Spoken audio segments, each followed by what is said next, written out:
याला काही अर्थ नाही आहे। ते फक्त सनसनाटी निर्माण करण्याचा प्रयत्न करतात। खडसेंनी त्यांच्या आजवरच्या राजकीय आयुष्यात एकही आरोप ते सिद्ध करू शकले नाही। विरोधी पक्षनेता असल्यापासूनचा त्यांचा हा इतिहास आहे।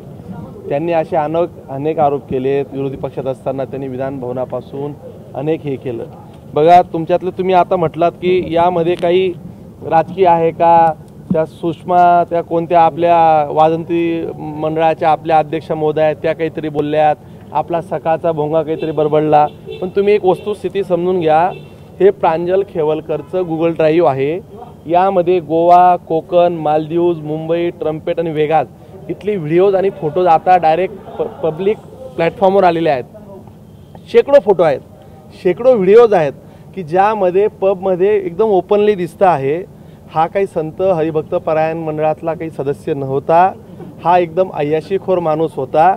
हे आता एकदम म्हणजे हे काय आता माझ्याचकडे नाही, तुम्ही अजून जळगाववाले कसे इतके जगाच्या मागे राहिले हीच मला शंका यायला लागली।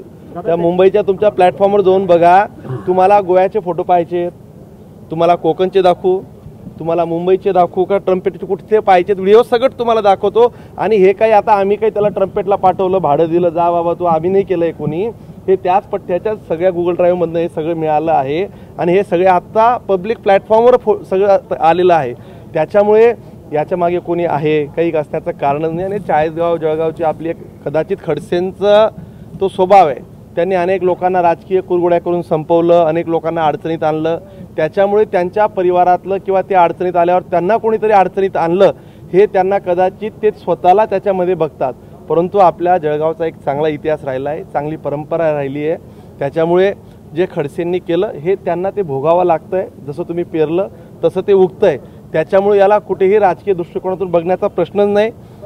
कालचा जो तुम्ही म्हणताय की बाबा याच्यात काही झालं का, आता त्याच्यामध्ये त्यांनी रूमच त्यांच्या नावाने बुक केली आहे, ऑनलाईन पैसे दिलेले आहेत, त्या मुलींचा अजून जबाब व्हायचा, ते ब्लडचे सॅम्पल्स आहेत। त्याच्यामुळे याला उगीच काहीतरी राजकारणात स्वरूप देण्याची काही गरज नाही। उलट या अशा प्रवृत्ती थांबल्या पाहिजे। माझ्या मते या परिवारातले अनेक किस्से तुम्ही तिकडे बघा, ऐका। उगीच आम्ही बोललो तर तुम्हाला असं वाटतं की बाबा त्यांचं काहीतरी आमचं राजकीय वैमनस्य आहे असं म्हणून नाही। यांची जरी वस्तुस्थिती तुम्ही जरा तपासून पाहावी। या परिवारातल्या प्रत्येक व्यक्तीच्या वेगवेगळे किस्से आहेत आणि ते सुरस कथा आहेत। खरं तर ते आम्हाला आता सार्वजनिक सांगायला जमणार नाहीत, ते आवडणार नाहीत। आता या संदर्भातले सगळेच हे फोटोज तुम्ही जर बघितले तर तुम्ही आम्हाला कुणीही प्रश्न विचारणार नाहीत। हे सगळे फोटो ड्राईव्हवरचे तुमच्याकडे आता त्यांनी काही दुपारी डिलीट केलेत, तुम्ही जरा ते आता सगळं डेटा रिस्टोर करण्याच्या सगळ्या सुविधा आहेत। तुम्हाला हवं तर सगळ्या मीडियाला मी आता तो ड्राईव्ह देऊन चाललो आहे, तुम्ही सगळं रात्रभर बघा आणि सकाळी पुन्हा भेटा। धन्यवाद।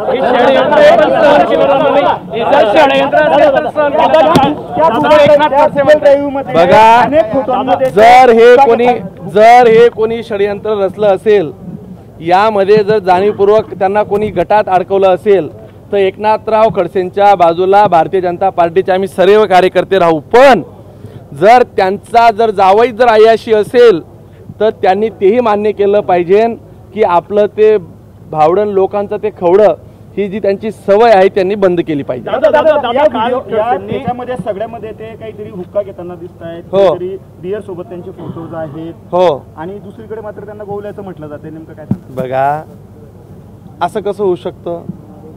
तुम्हाला मी गोवू शकतो का? तुमचा कुठल्या तरी बाईशी फोनवर बोलणं झालंय, कुठेतरी भेटला आहेत, कोणाला तरी पैसे दिले आहेत, त्या तिथं महिला आल्या आहेत, त्या काय आम्ही सांगितलं का? त्यांचे डेलीचे कॉन्टॅक्टमधले लोक आहेत। रविवारी कुठे जायचं, सोमवारी कुठे जायचं, मंगळवारी कोणासोबत थांबायचं हे त्यांचा ठरलेला उपक्रम आहे। त्यांचे अनेक राजकीय दुश्मन आहेत, अनेक बारच्या उधाऱ्या दिलेल्या नाही आहेत, एखाद्या बारवाल्याने टिप दिली असेल, काही असू शकतं, अनेक त्यातल्या शक्यता आहेत। अजून पोलीस तपास करतायत, तुम्ही जरा थांबा, पिक्चर अभी बाकी आहे।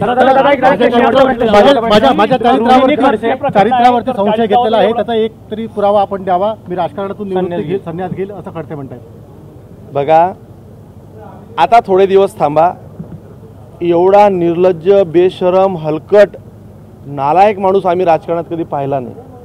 एवढे पुरावे लोकांना देताय, धडधडत पुरं जग पाहतंय, सगळे जावायचे कारनामे पाहतंय, दूध संघात सगळ्यांनी पाहिलंय, तिथं अपार झालेत। आता कोणते पुरावे पाहिजे ने? तुम्हाला SIT नेमली, 137 कोटीचा दंड झालाय। आता तुम्हाला काय साक्षात ब्रह्मदेव येऊन सांगेल की एकनाथ गणपत खडसे किंवा गणपत दामू खडसे त्यांना जाऊन सांगतील की ए राजा तू बंद कर रे, हे आवर रे. आता त्यांना कसं आहे, मला नाही आबरून मी कशाला घाबरू अशी त्यांची परिस्थिती झाली आहे. ते काही आबरूदार माणूस नाही आहे, त्याच्यामुळे त्यांना शुभेच्छा. दादा एक शेवटचा प्रश्न. रोहिणी खडसे वारंवार त्या ठिकाणी ड्रग्जवरून सरकारवर हल्लाबोल करत होत्या आणि आता कुठेतरी त्यांचेच पती त्या ठिकाणी ड्रग्समध्ये सापडले. काय झालं त्यांच्या व्यवसायात बघा, तुम्हाला याच्या बाबतीत मी तुम्हाला आरोप करत नाही आहे, थोडी वस्तुस्थिती सांगतोय. कायमचा कन्झम्पशन वापरणारा माणूस म्हणजे खेवलकर दिसतोय. आता त्यातल्या सगळ्या गोष्टी पुढे येतील. माझ्या मते त्यांच्यासोबत जो व्यक्ती दुसरा जो पोपटरा जो पकडला गेला आहे तो महाराष्ट्रातला सर्वात मोठा बुकी आहे. तुम्ही हे बघून घ्या. तो बुकी म्हणजे या सगळ्या सट्टे बाजारातला चालवणारा मार्केटचा एक माणूस आहे. तुम्ही हे रॅकेट काय इथपर्यंत समजू नका, हे एक खूप मोठं रॅकेट आहे. त्या बुकीमध्ये कदाचित खडसे परिवाराचे पैसे असतील, ही पण आता ही दुसरी शक्यता आहे. त्या ड्रग्समध्ये आता त्याचा काही तो पेडलर म्हणून किंवा तो काही व्यवहार काही बघत होता का, आता ह्या सगळी तपासांती समोर येऊ द्या. मी तुम्हाला आणि जे असेल ते पुराव्यानिशी जे असेल ते मिळेल. ऑलरेडी आता बरेचसे प्लॅटफॉर्मवर पुरावे आलेत, व्हिडिओ आला आहे. अजून काही वेगळे पुरावे पाहिजे असतील तर त्याचे आता लॅबचे रिपोर्ट गेले आहेत, ते लॅबचे रिपोर्ट येऊ द्या, ते तुमच्यासमोर देऊ. धन्यवाद.